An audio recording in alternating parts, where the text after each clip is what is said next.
Hello friends, welcome to food industry knowledge. और इस food industry knowledge पर channel पर हमारा चला हुआ है food safety and standard act 2006 और जिसका ये पार्ट नंबर 5 है। इससे पहले पार्ट 4 हो चुके हैं जिसमें हमने सेक्शन 1 से लेकर सेक्शन 3 तक हम डिस्कस कर चुके हैं और हमारा सेक्शन 3 जो है चला हुआ है जिसमें हम डेफिनेशन कवर कर रहे हैं। So let's continue this part.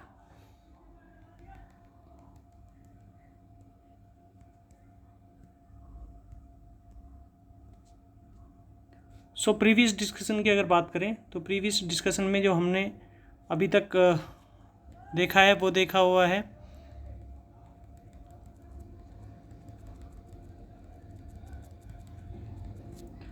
अभी तक हमने जो प्रीवियस डिस्कशन में जो डिस्कस किया हुआ है FSSC 2006 इंट्रोडक्शन कि FSSC 2006 क्या है, उसका स्कोप क्या है, उसकी नीड क्या है और उसके बेनिफिट्स क्या हैं। FSSC act 2006 means food safety and standard act 2006। इसमें जो हमने चैप्टर 1 डिस्कस किया है, सेक्शन में चैप्टर 1 के अंडर में सेक्शन 1, सेक्शन 2 और सेक्शन 3, ये तीनों चीज़ें हमने डिस्कस की हैं। सेक्शन 3 हमारा कंटिन्यू चला हुआ है अभी, जिसमें हम डेफिनेशंस कवर कर रहे हैं। सेक्शन 3 का नाम डेफिनेशंस है। अच्छा, आपको ये बताना है कि सेक्शन 1 और सेक्शन 2 का नाम टाइटल क्या है, ये क्वेश्चन है इस वीडियो का। अब तक हमने टोटल 35 डेफिनेशंस को डिस्कस कर चुके हैं और टोटल 52 है, यानी कि हमने 52 में से 35 हम डिस्कस कर चुके हैं अपनी प्रीवियस वीडियोज़ में। जैसे कुछ डेफिनेशंस यहाँ पर लिखी हुई हैं: adulterant, chairperson, claim, commission of food safety, consumer, contaminant, designated officer, extraneous matter, food additive, food analyst, food authority, और भी हैं टोटल हमने जो डिस्कस की हैं। इस वीडियो का जो ऑब्जेक्टिव है वो टू डिस्कस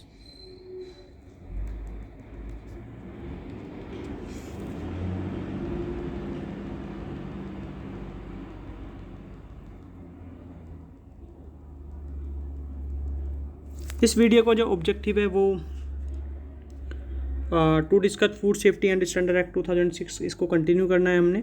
सेक्शन 3 को कंटिन्यू करना है जिसमें डेफिनेशंस हमारी कवर हो रही हैं। टोटल डेफिनेशन इस सेक्शन में, सेक्शन 3 में टोटल डेफिनेशन है 52, और जिसमें हम इस वीडियो के जरिए 17 डेफिनेशंस हम कवर करेंगे। 35 हम इससे पहले कर चुके हैं और 17 इसमें करेंगे, तो टोटल हमारी 52 हो जाएंगी, यानी कि हमने इस वीडियो के थ्रू सारे सेक्शन को पूरा कवर कर लिया है। सो ये इसका बेनिफिट क्या है? It will help to students who are seeking their career in food industry और फूड बिजनेस और food authority.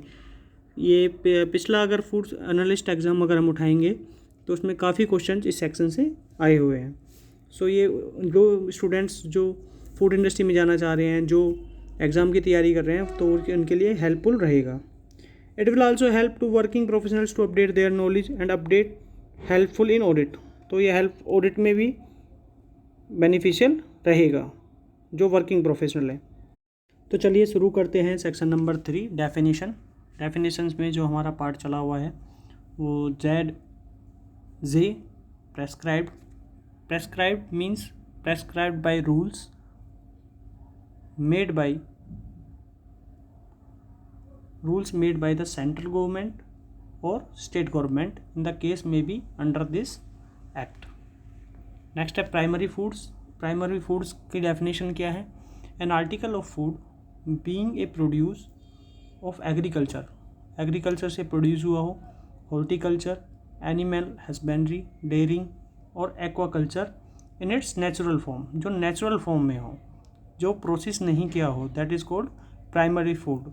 Resulting from growing, किस फेज से हम growing, raising, cultivation, picking, harvesting, collection और catching in the hand of a person other than a farmer और fisherman. Means जो primary food की definition क्या है? जो प्रोसेस ना हुआ हो बेसिकली, तो that is called primary food. Okay, next चलते हैं। नेक्स्ट डेफिनेशन है prohibition order means an order issued under section 33 of this act. तो सेक्शन 33 जब हम कंटिन्यू करेंगे तो इसी के ऊपर होगा। नेक्स्ट है risk. Risk is the important, ये बहुत इंपॉर्टेंट है फूड इंडस्ट्री में। रिस्क की डेफिनेशन है in relation to any article of food means probability of an adverse effect on the health of consumer of such food and severity of that effect consequently to a food hazard. तो severity का means यहाँ पे क्या होता है, severity means अगर कोई भी आप अगर फूड प्रोडक्ट खाते हैं और अगर वो अनसेफ रहता है तो उसका क्या आपके लिए खतरा हो सकता है, कितना खतरा हो सकता है बेसिकली, तो दैट इज़ कॉल्ड सीवियरिटी, उसकी सीवियरिटी कितनी है। And so this is the definition of risk, और रिस्क फूड में बहुत ज़्यादा इम्पोर्टेंट है। चलिए नेक्स्ट डेफिनेशन पे चलते हैं अपन। Next definition is risk analysis. ये भी एक बहुत इंपॉर्टेंट प्रैक्टिस होती है फूड इंडस्ट्री में। So what is the risk analysis? The in relation to any article of food means a process consisting of तीन component, risk assessment, risk management and risk communication. ठीक है, next चलें, risk assessment क्या होता है? Risk assessment means a scientifically based process consisting of following step. तीन following steps होते हैं इसमें। सबसे पहले हम हैजार्ड आइडेंटिफिकेशन करते हैं, सेकंड हैजार्ड कैरेक्टराइजेशन करते हैं, एक्सपोजर असेसमेंट करते हैं एंड देन रिस्क कैरेक्टराइजेशन करते हैं। तो ये रिस्क असेसमेंट किन किन फॉलोइंग स्टेप से मिलकर बना होता है, जो कि कौन सी बेस थ्योरी पे होते हैं? साइंटिफिक थ्योरी पे। साइंटिफिक बेस्ड प्रोसेस अप्रोच होती है किस कौन से स्टेप से? एक hazard identification, hazard characterization, exposure assessment and risk assessment. So यहाँ से मैं एक क्वेश्चन पूछ रहा हूँ आपसे कि hazard, what is the hazard? Food safety hazard basically, and how many types, ये कितने टाइप्स का होता है? तो इसे ये आप आंसर कीजिएगा। अगर आप फूड इंडस्ट्री में काम कर रहे हैं तो आपको पता ही होगा कि कौन कौन से हैजार्ड्स होते हैं।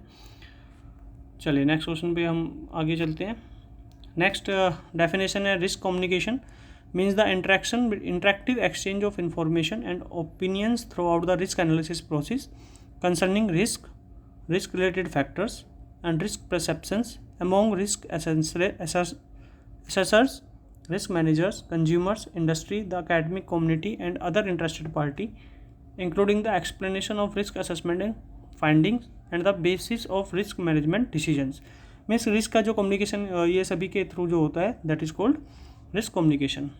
रिस्क मैनेजमेंट क्या होता है? Means the process distinct from risk assessment of evaluating policy alternatives in consultation with interested parties, considering risk assessment and other factors relevant for the protection of health of consumers and for the promotion of fair trade practice, and if needed selected appropriate prevention and control options। Means that कि अगर कुछ भी risk आता है तो उसके लिए policy को एवेल्यूएट करना और उसके कंज्यूमर की हेल्थ के लिए जो प्रोटेक्शन प्रोग्राम हो गए उनको फेयर ट्रेड प्रैक्टिस को, प्रमोशन को फॉलो करना और प्रिवेंटिव अप्रोच लगाना, कंट्रोल लगाना, तो that is called risk management. Sell as you know with the grammatical variation and cognate expression means the sale of any article of food whether for cash or on credit or by the way exchange of whether by wholesale of retail for human consumption or use or for analysis and included an agreement for sale, an offer for sale, the exposing for sale or having a possessing of for sale of any such article and includes also an attempt to sell any such articles। Means कोई भी food बेचना है आपको, अब cash में कहो या credit में या किसी भी एक्सचेंज के थ्रू, तो that is called sales. Next definition sample means a sample of any article of food taken under the provision of this act और any rules and regulation made thereunder. Next definition है specified by regulations means specify regulations made by the food authority. जो भी food authority जो regulations बनाएगी उसको एक term use करा जाएगा स्पेसिफाइड बाय रेगुलेशंस। तो जहाँ पर ये टर्म आएगा स्पेसिफाइड बाय रेगुलेशन मतलब ये होगा कि रेगुलेशन मतलब रेगुलेशन आइडेंटिफाई करी हुई हैं किसके द्वारा? फूड अथॉरिटी के द्वारा। नेक्स्ट है standard. Standard in relation to any article of food means the standard notified by the food authority. जो भी फूड अथॉरिटी के द्वारा जो भी स्टैंडर्ड होगा that is called the standard. Next state government in relation to a union territory means the administrator of the union territory appointed by the president under the article 239 of the constitution. तो constituency से भी related है ये 239 में। Article 239 में state का जिक्र है, सो वहाँ पर उसकी डेफिनेशन को दिया हुआ है। नेक्स्ट है सब्सटेंस। सब्सटेंस में इंक्लूड एनी नेचुरल और आर्टिफिशियल सब्सटेंस और other matter whether it is solid state, liquid state और गैस और vapour state. Next substandard. Substandard means an article of food shall be deemed to be substandard. कब होगा कोई भी food article substandard category में, कब आएगा? If it does not meet the specified standard. वो specified standard को meet नहीं कर रहा हो, बट लेकिन यहाँ पर एक कंडीशन है, but not so render the article of food unsafe. लेकिन वो फूड जो है अनसेफ भी नहीं है। यानी इस कंडीशन में अगर वो स्टैंडर्ड को फॉलो नहीं कर रहा है, स्पेसिफिकेशन को फॉलो नहीं कर रहा है, कंप्लीट नहीं कर रहा है, बट वो अनसेफ भी नहीं है, तो that article are called substandard. Next tribunal. Tribunal means the food safety appellate tribunal established under section number 70। Basically एक कोर्ट है। Unsafe food that is the most important. Unsafe food, what is the unsafe food? So means an article of food whose nature, substance और quality और so affected as render it injurious to health. Basically जो injurious कर दे हेल्थ को, that is called unsafe food. इसके under में बहुत सारी ये डेफिनेशंस और भी हैं। बाय द आर्टिकल इटसेल्फ और इट्स पैकेज देयर ऑफ, या तो खुद से या पैकेज से, which is compose whether wholly और इन पार्ट ऑफ पॉइजनस और deleterious substances.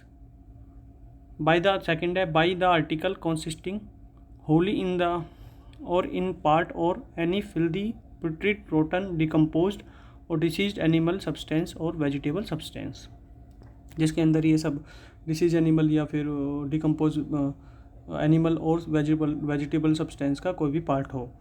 Any virtue of its unhygienic processing हो।